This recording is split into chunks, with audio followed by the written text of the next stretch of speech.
If you focus on their need, you'll be fine. Right. If you focus on your own needs and only wanting something from them, you won't be fine. You won't be building a relationship. Welcome to the MindSpeaking podcast, where we talk about the human side of data. In other words, data, communication, and personal development. My name is Gilbert Eikelenboom. I'm driven by curiosity, and my aim is to spread insights that you can apply in your life starting today. So, let's do it. Let's start MindSpeaking. Today's guest on the MindSpeaking podcast is Anders Lindberg. And you might be surprised because he's a finance guy on a data podcast. But I can tell you he has a really important message to share that is relevant for everyone working in data. Anders is the co-founder and partner at Business Partnering Institute. You might know him from LinkedIn, having over 225,000 followers on LinkedIn. He's going to talk about how we can be more impactful in our analytical jobs, how to communicate better, how to build trust with stakeholders, and how to talk in a way that we can influence stakeholders to make better decisions. And talking about influence, he mentioned this equation he came up with, which is insight times influence is impact. And is an impact we are all looking forward to. Well, this message or this episode contains that message and way more. It's a similar message that I spread on LinkedIn and through this podcast, but slightly different perspective. So I learned some new things through this podcast, and I hope you're going to do as well. So I hope you enjoy this episode with Anders Lindberg. Anders, good to see you today. Thanks, and you too, Gilbert. It's been a journey to get to this point, but really excited to be here today and speaking to your audience. Yeah, we made it happen, and thank you very much for taking the time. And where I would like to start this conversation is at the start, basically. Maybe you can tell us where you were. What was the time you discovered that just analytical skills and the financial side or the analytical side is not enough. You need more than that. Where did the journey start for you, and can you tell us a bit more about that? Yeah, it's probably started a late April day 2010. I'm in this graduate program in the company I'm working at. It's a finance graduate program, and it's the last module of 4. And the CFO, the group CFO, is coming to that module to spend a little bit of time with us. And he says, among other things, of course, that he wants finance to move from the trunk of the car and into the passenger seat, becoming a co-driver of the business.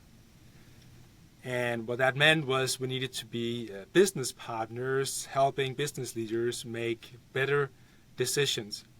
And I guess at that point, I probably didn't know everything that it entails. Just sending analysis, shouldn't that be enough, right? But obviously it wasn't, right? We needed to actually do something differently.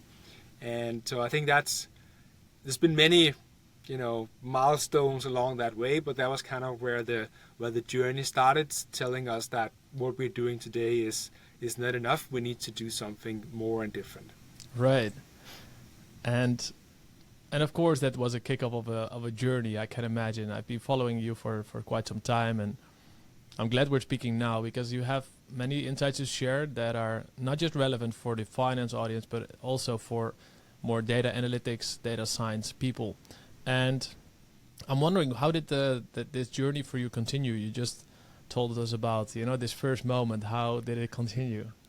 Yeah, it was a 10-year journey in many ways, because I was a very classic finance professional that like to stay within my box, my cubicle, call it what you want.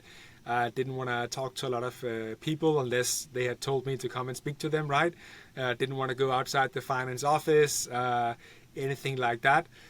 And now I'm told to be kind of like a business partner. So not that I didn't want the outcome, right? I actually wanted to use the numbers for something to make better decisions. I wanted to stop being a financial controller that only looked at deviations and had no clue why the deviations were there, and actually work on improving the business.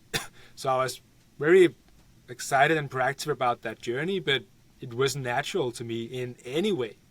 So I had to develop all these, I guess popularly speaking, we would call them soft skills along the way. I was probably good at communicating from afar, right? I could be on a stage with 1,000 people, but building relationships one-to-one wasn't really something I was good at. So lots of things I had to develop, even though I worked in roles where I needed to be a business partner.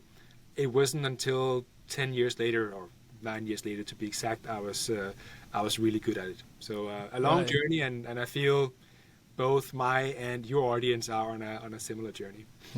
Definitely. And what strikes out for me is that you mentioned you were good at, speaking to a big crowd of people. You mentioned 1,000 of people, but maybe not so much on building one-to-one relationships. I think for many people that are listening, they would be terrified of speaking to 1,000 people. I definitely was in the past, and still when I need to present in front of 1,000 people, I will be nervous. How come? How can you explain this difference, or bring us back to that moment? So how do you see that difference between presenting in front of a big crowd versus one-to-one? Because when you're in front of a big crowd, you're not having a relationship with the crowd per se. Okay, if you are an entertainer, comedian, you are somehow, right? But most people would go up and deliver their talk, and then they would go down again, so to speak. So you're not having that kind of relationship. It doesn't really matter if they really need what you're saying, or if they like you per se. You don't have once you go off stage again, you can sort of forget about all these people, right? So there's not a real personal stake in it per se. But when you're going into a business leader's office, or you're starting to work with them, you have to have a personal stake in it. You can't just be, you kind of say, I don't care if you like me or not, we'd have to work together. No, you actually have to build a personable relationship with them, and sometimes you have to do it without knowing if that's actually what they want. Or maybe they think finance people or data people, they're just, they're idiots. I hate these people, and now I'm assigned one. What do I do with this idiot, right? I mean, you don't know. And that's where I'm most uncomfortable, is when I don't know how the other person or a few people will react to what I'm bringing to the table, or my presence there, or something like that. So it's one has distance, the other has closeness. And when there's closeness, it's just, at least for me, a bit more awkward, let's say. Yeah, I do recognize that, because when you're on stage, it feels more anonymous in a way, right? Instead of one-on-one, it feels less vulnerable, because if you don't have any personal stakes, it may be less vulnerable to present in front of a big crowd. What have you learned about building one-to-one relationships and this more vulnerable part, more the one-on-one communication? I think what I've learned is, if you focus on the needs of the other person, you're fine. Because you are put in that situation because you have some skills, unique skills that the other person doesn't have, that can help this person deliver on the needs that they have. And a need could be, I need to reach a sales target, or I need to cut some cost, or I need to build this product, right? You're put in this position because you have something that can help them, right? So if you focus on their need, you'll be fine. Right. If you focus on your own needs and only wanting something from them, you won't be fine. You won't be building a relationship. And in finance to business relationships, most often we need to focus on their needs. You can always say, why shouldn't they just be focusing on our needs? Well, it's because, as finance people, we're there because there's a business. The business is not there because there's a finance team, right? So we have to focus on their needs and help the business be successful.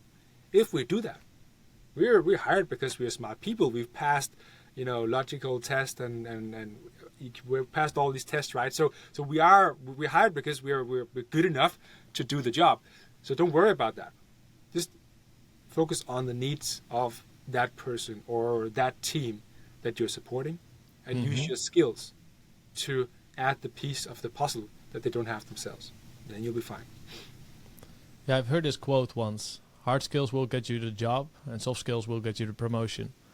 And I think it's true in many cases. And I would love to dig into, focusing on the need.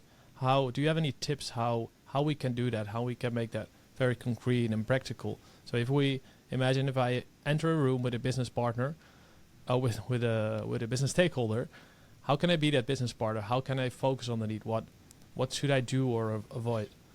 Yeah, so of course there's a difference between if it's an existing relationship that you've been working with for a while and now you've just learned that you need to be move from the trunk into the passenger seat, or if it's a new relationship, right? So let's focus on this is a new relationship, because that's you would anyway get into that many times during your career. So what I would do is I would invite this person for lunch or for a coffee, just kind of informal. Let's just meet. Maybe you have met the person in the interview process, could of course be, but regardless, just have an informal conversation with them. Get introduced. Who are you? Who are they? Ask about how the business is going, and then you can leave with, okay, so how can I help you be successful? If you do those three things, you have established a platform to begin building the relationship. That's all you need to do. Right. And I like the last question as well. What can I do to help you? I think it's a powerful question that almost no one asks, right? Yeah, and there's some duality to the question that we need to be aware of, because many business leaders won't necessarily know how we can truly help them. So they might just focus on, let's say, just make sure I get the numbers on time, or make sure they are correct, and then I'll figure it out. And of course we should do that.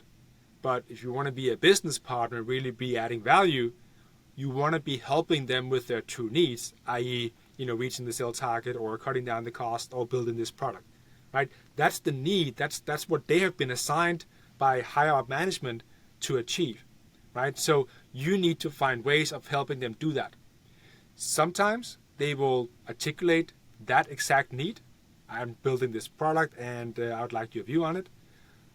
Other times, and probably more often than the first time, they would not know how you can help because they haven't seen it before. They haven't experienced a true business partner. They have heard that finance needs to be a business partner, or data teams need to help them, understand how they're doing, but they haven't really seen it. So they're not able to articulate exactly how we can help them. So they might, fall back on just some standard basic stuff. And that's okay. In that situation, we need to do what I call surprise and deliver. Show them something that they didn't necessarily ask for, but that we have identified as a need from our first interaction. Do it and show it to them and say, hey, wouldn't this be useful to help you tackle this business challenge that you talked about last time? I love that, because it comes down to this very proactive mindset. Or would you call it a consultant approach? Is that something you would use? Or because that's what I hear sometimes when we talk about these things, being proactive, understanding the goals of the other person, and proactively show how you can help them reach their goals. I think we more call it being customer-centric, right? So we look at the business leaders as internal customers, right? So we call them customers, not colleagues, because if we see them as colleagues, we insinuate that our needs are as equal as their needs. And while we would want to have it like that, perhaps, reality is that it's not like that, right? Business needs are just above, finance needs or HR needs or legal needs or data needs, right? It's the business needs that always triumph, because that's why we're there as a company, right? So our needs are not equal, and that's just how it is. So if we focus on them as customers, then we also see them as we need to ensure that they are successful with what they need to do. If as a company you're not helping your customers be successful, you're not going to be in business for long. And it's the same with teams like finance. Yeah, so it's more like an internal customer. And so if we put the needs of them more in the focus, then automatically we'll deliver more, value. And like you mentioned, the added value is often in the unexpected area, right? Or the undiscovered area where they don't know yet, we don't know yet, but we need to find out, and we only know how we can add value if we understand their needs better. Would you say that's a fair summary? Yeah, and I'll to give you a concrete example, Gilbert. So I once came into a new role, and I had a senior stakeholder, and he had 4 leaders in his team. And so I did what I just mentioned to you, right? I did that process with the 4 leaders in the team because I had already met with a senior leader. So I invited them for lunch individually, not as a group, and asked those 3 questions. And one of them, he said to me that, he wasn't impressed with the support he's gotten from finance in the past. He felt like he and his team were doing the work of finance, i.e. performance management. And they were doing performance management on their own plans, which is obviously not such a great setup, but no one was doing it for them. Finance was focused on financial performance management, not business performance management. And we can probably have a whole podcast talking about the difference between those two, but they were not focused on that. So he didn't tell me, Anders, I need you to do X. He basically just said, I'm not being helped with this. I've brought it to the highest level. In that case, there was the CCO. And he just said, well, then you got to tell finance to do the job, right? So kind of indirectly, he was telling me I have a need, but he wasn't articulating exactly what and how and so on. But I basically said, okay, I hear you. And I went back from those conversations saying, can you just send me your plan for the year? What are you trying to achieve? So all the 4 leaders, they send me their plans. And I'm looking at it. I'm saying, oh, okay, if this is what you want to achieve, let me build a review deck that kind of mirrors your own deck, just looking at performance, and say, should we look at your business performance like that? So they didn't ask me to it. I just did it. And then I went back to them and said, would this be helpful for you? And they're like, oh, can finance do that? I mean, they didn't know, they wouldn't have been able to articulate it, but because I could understand that need from what they said, I could surprise and deliver, right? So we then started to run monthly business review processes for each of the 4 leaders, and they delivered great results as an outcome. Fantastic. And yeah, this example shows you, right, how it can work in practice, and how you can open people's eyes to things that they haven't seen yet, and how to add more value. And you also often on LinkedIn and on your other blogs, you often talk about influencing business leaders. I also saw you mentioned like insight without influence is useless. I like that catchphrase. Can you expand on that? Can you elaborate on influence and all these topics I mentioned? Yeah, so I mean, really the very core foundation and belief of what we do here at Business Partner Institute, where I'm a partner and I've been part of starting the company, is an equation. Insights times influence equal to impact. And I know that's probably the simplest equation your data scientist audience have ever heard, but there's power in simplicity as well. Insights is the way I would define it, and of course there are other data leaders, Brent Dykes as well, as that have a lot of great definitions out there. But the way I would define it is, insights is when you have information that lives up to 2 criteria. 1, your stakeholders, business leaders, customers currently don't know about this information, and 2, it can help them make better decisions. So why shouldn't they know about it already? Well, if they already know about it, it's already factored into their decision making, right? So it's nice that we tell them that their sales is up 3.6%, but they probably knew it was between 2 and 5, and it doesn't really matter that we give them the precise number. So it's nice, but they already know their sales is up in that range. So it needs to be something that they don't know. It also needs to be something that can help them make better decisions, because if it's not, let's say we've done analysis that is completely irrelevant to their current priorities, we are taking their mental capacity away from focusing on the real issues. So it's actually even worse than just sharing something they already know. So it has to be those 2 criteria, right? And that means insights can come from all over the place. The financials, business operations, soft dialogues that you can have, and so on, right? And I think that's important both for finance and for data people, because we're so grounded in the numbers. But it also needs to come from conversations.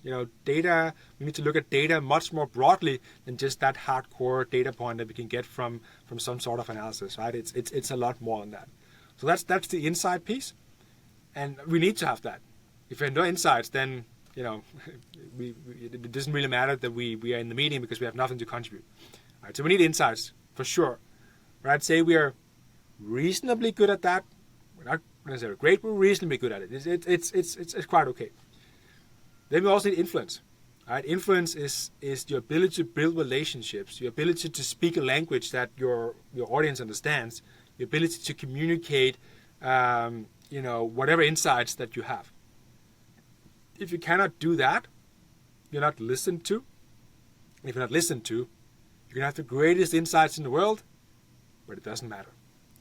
And that's why it's insights multiplied with influence, right? Because if one of them is 0 or very small, you don't get impact, right? So if you have a lot of insights but influence, it doesn't matter. Go home. If you have a lot of influence but no insights, you're just a nice person to have coffee with, and that can be nice as a friend, right? But not necessarily in business. But if you have a reasonable amount of both, right? I'm not saying anyone is world class at both at the same time. That's pretty rare. Reasonable amount of both, you have impact, and impact could be increased shareholder value creation for most companies, right? That we're actually creating value, we're making better decisions, and we're having stronger execution. So that's the fundamental belief for us. And where we do most of our work is really on the influence piece, because that's where more technical people like finance people and data people are typically struggling. Mm-hmm. Definitely. I agree with that observation. And so let me recap. So we have insight times influence equals impact. And you're saying insights, it needs to be new information and it needs to be helpful for reaching their business goals. So that means that for the first side, for insight, we don't just need the analytical skills, but we also need to understand how the data relates to the stakeholders, right? How it contributes to their goals. So actually in both of those elements, insight and influence, is a way of communicating, business partnering, as you mentioned it. So this only illustrates and amplifies how important this is to get to reach the impact. Yeah, absolutely. And I wanted to maybe add a point there, right? Because and I'm sure your audience is also very much in tune with this, that for the past 5-10 years, all we've been saying is that we need to help companies become more data-driven, right? And it's almost to a point where we would disregard or at least discount any view that is not rooted in some sort of data, like experience or gut feeling from a senior leader. It's like that's not valid anymore, only data-driven decision making. And I've probably said that myself as well. I think my more nuanced view on it now is that, yes, we should make data-driven decisions, but the data becomes even better when you add the gut and experience of these business leaders, right? So if you only do the analysis in a vacuum and you don't talk to anyone about it, then it might be good, and you might have influence to actually use it for something. But when you enrich that analysis with insights from talking to different people around the business, it becomes 10 times better. But if you only talk to people around the business, you would have opinions and hearsays and lack the data. So we definitely need both, but we can't just be blindly driving data-driven decision-making, because then we are completely ignoring the experience of all these distinguished and long-time leaders. I recognize what you're saying, because there's a lot of focus on data-driven decision-making, and for very good reasons. And there are other factors we can take into account. Completely agree. You also mentioned hypothesis-driven analytics in one of your LinkedIn posts. I saw. Why is that important, and can you elaborate on that part? Yeah, I stole it from Roger Martin, who is one of the leading management thinkers in the world and co-author of the book Playing to Win, which is kind of a strategy framework. I saw him on stage last year, and he was speaking about his new book, A New Way to Think, where he's basically talking about models that if they own you, you're going to fail, so you have to own the models. And one of the models he was talking about was this data-driven, data scientist kind of mantra that all companies are raving about today, right? And he's saying, 90% of it is going wrong because you are not starting with a hypothesis around what is the business issue that we need to solve and what could be potential root causes that are in our way or potential solutions that we need to test to understand, are they actually relevant solutions or the real root causes, right? So if you just jump into the data expecting something to appear, it's like looking for a needle in a haystack without even knowing what a needle looks like. And in that case, every store is a needle, right? So you're basically, you're completely dead in the water. And that was kind of his take on it.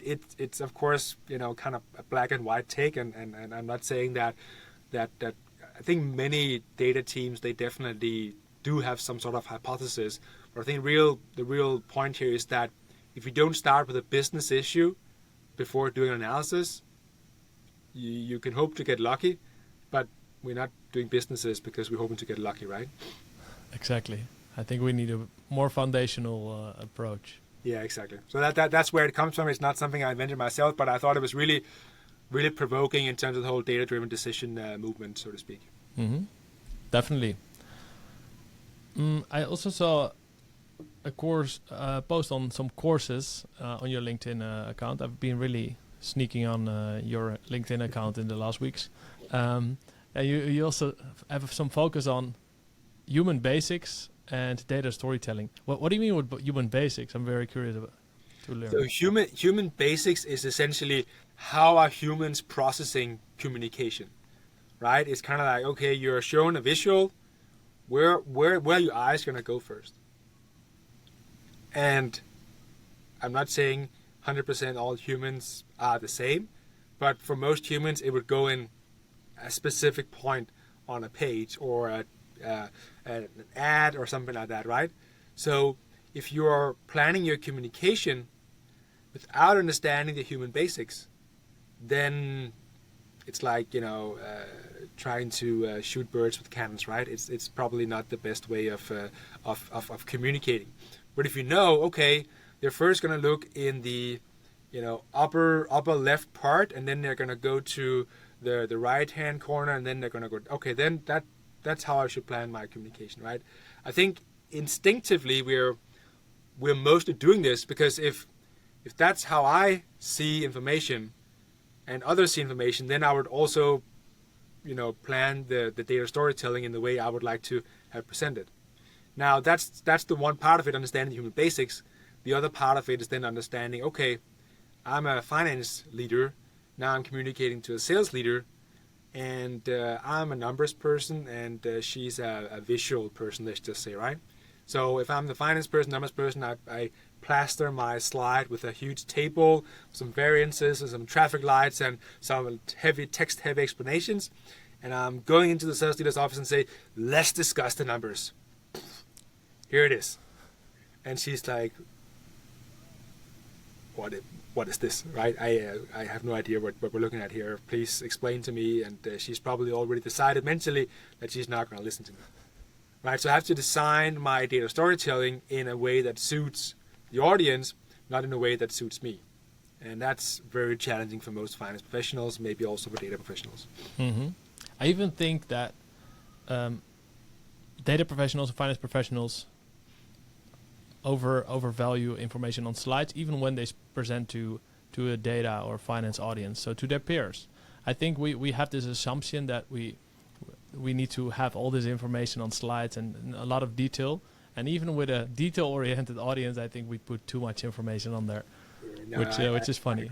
I agree. And the thing is, because I often hear this excuse from finance people, yeah, but that's because my CFO is very detail-oriented.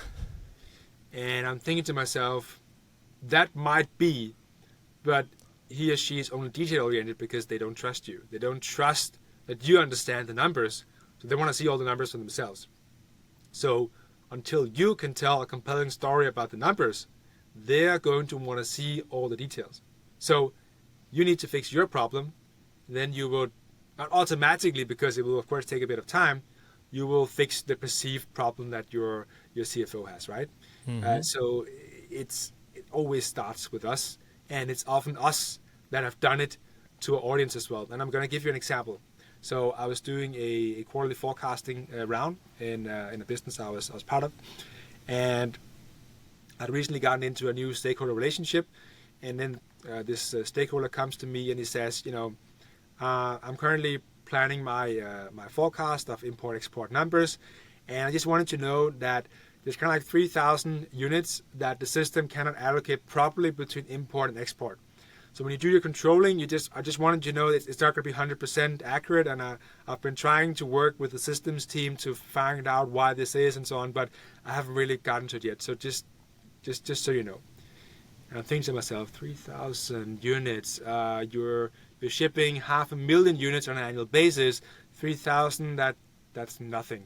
So I'm telling him on the spot. I didn't even let him go away and say, who cares? I don't care about the 3,000. You shouldn't care about the 3,000. If someone gives you grief, send them to me and I'll handle it. And he was like, oh, great. Now I can actually, focus on running my business. But why was he concerned about those 3,000? Because some finance person had told him in the past that it needs to be 100% correct and you need to fix it. Right? So we'd done this to him, poor guy, and now I'm telling him it's not relevant.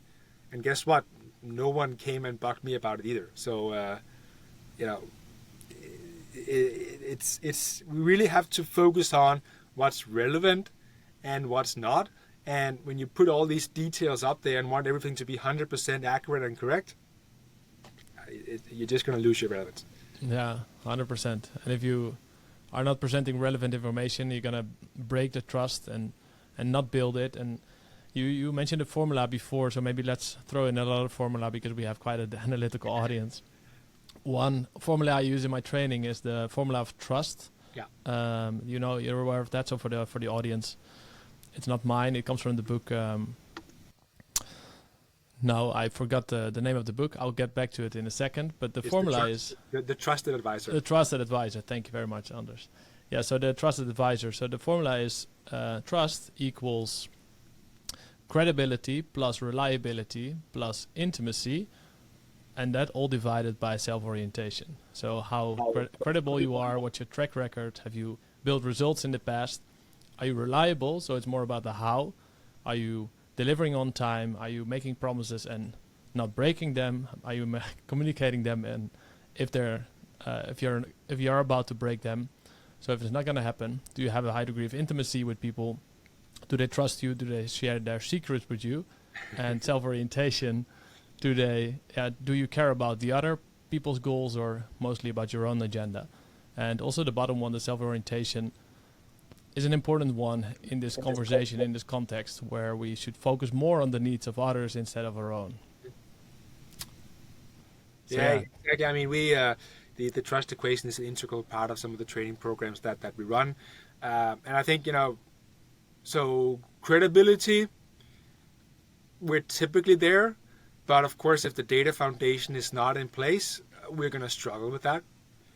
Reliability, we're typically there, but it's mostly because, I don't know if it's the same in the data world, but finance professionals are known to under-promise and over-deliver, right? So we'd rather say, I'll be ready in 10 days, while we know we can do it in 7, rather than saying 6, because then we're going to stretch ourselves. So we're okay there in reliability. Intimacy, not our strongest suit, and I'm not going to be stereotyping here, but at least there was a big challenge for me. But so that's something we need to work on. Self-orientation to me is the easiest one, because if we have customer focus, if we're customer-centric, I'm only there to help you be successful, to help you meet or beat your targets. I have no self-interest in this, period. So self-orientation is easy, but of course many professionals are not acting this way. I'm just saying you should, because then you can take the self-orientation out of the equation. Yeah, 100%, and then make it very low, so that you build trust with people. Because I think many people have this implied assumption, like, yeah, I'm not self-orientated, but then those might be the people that are actually not thinking about too much about how can I help others, how can I proactively help others reach their goals. Exactly. Yeah. Well, good. We touched upon your company a bit that you co-founded, the Business Partnering Institute. you want to share a bit more about what you do there and what the team does? Yeah, absolutely, Gilbert. So essentially, we help finance teams become more influential, right? So we're trying to fix the part of the equation where we typically struggle the most, and we do that in different ways. Obviously, we have a lot of thought leadership. You mentioned LinkedIn a few times, right? Where it's grown in crazy terms in the last few years, right? But I have 225,000 followers there now, and we have other of our consultants that have more than 30, and one is at 15,000. So we have a lot of thought leadership reach, where we essentially share different kind of perspectives to help, let's say, push the profession at large, so millions of people. It's not, it's kind of like more, of course, it's also marketing, right, for what we do, but it's a significant part of what we do, and it's also why we call ourselves an institute and not business partnering consulting company, for instance. So it's very important to us.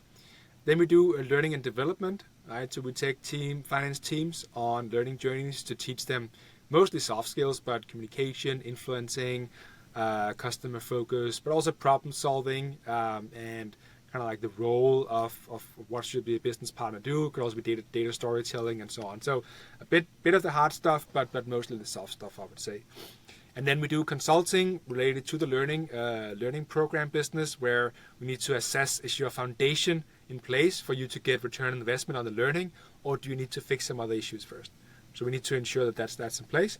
And then we have a short-term contract or interim business, where we go out and work as finance people ourselves to lead the way from the inside as role models.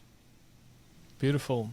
And I'm happy I'm not alone in this journey, helping analytical type of people kind of communicate better, partner with the business, tell stories. It's incredible to see what you have built so far and what the future will look like. Looking at this episode, we talked a lot about different topics. What is one takeaway that you would like listeners to take away from this episode?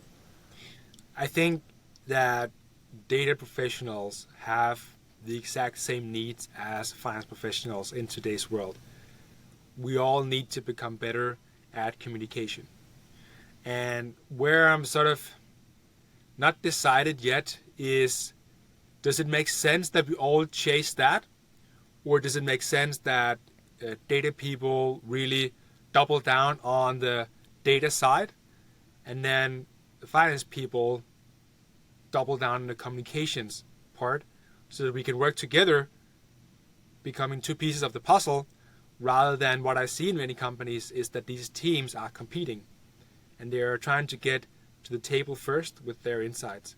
So I don't know if it's a takeaway, but it's just something I want everyone to think about, and saying, how is your relationship with your data scientist, or how is your relationship with your finance team, and how could you work together to bring better insights to the table and elevate your ability to influence, so that together you can create much higher impact in the company. Because I think if there's a collaboration or kind of like an alliance formed between these professions, it's extremely powerful. Definitely. So that's something I want the audience here at least to think about. And if people want to know more about you, about your organization, where should people follow you and find you? I know you have a lot of different channels. Just shout out the ones you like people to go to. LinkedIn is usually the main place, right? I mean, that's where we share all our content, and every day there's 2 posts coming out, right? And there's also a newsletter coming out every Monday and Thursday with, I think one of them has more than 200,000 subscribers by now. So there's enough content for the ages out there, and you'll get new perspectives all the time. So go there and feel free to go follow. I unfortunately I've maxed out on connections, so I have a backlog of 4,500 people that want to connect, and I just don't know what to do with it, honestly. So do follow, and do send me a message if you want to communicate. I'm open to do that as well. Wonderful. Well, Anders, I'm so happy we finally got the time to meet together to speak about important topics for finance professionals and data professionals, to focus more on the needs of others, to build relationships one-on-one, and eventually create better and more impact. So thank you very much for taking the time. I enjoyed the conversation, and I wish you all the best with your ambitions. Thanks, Gilbert. Thanks a lot for having me. It was a true pleasure. All right. Thank you, Anders. Bye-bye. Bye. Do you want people to listen to your data and increase your business impact? Then take my free email course or do the quick self-test of your data communication skills. Go to mindspeaking.com and start learning today.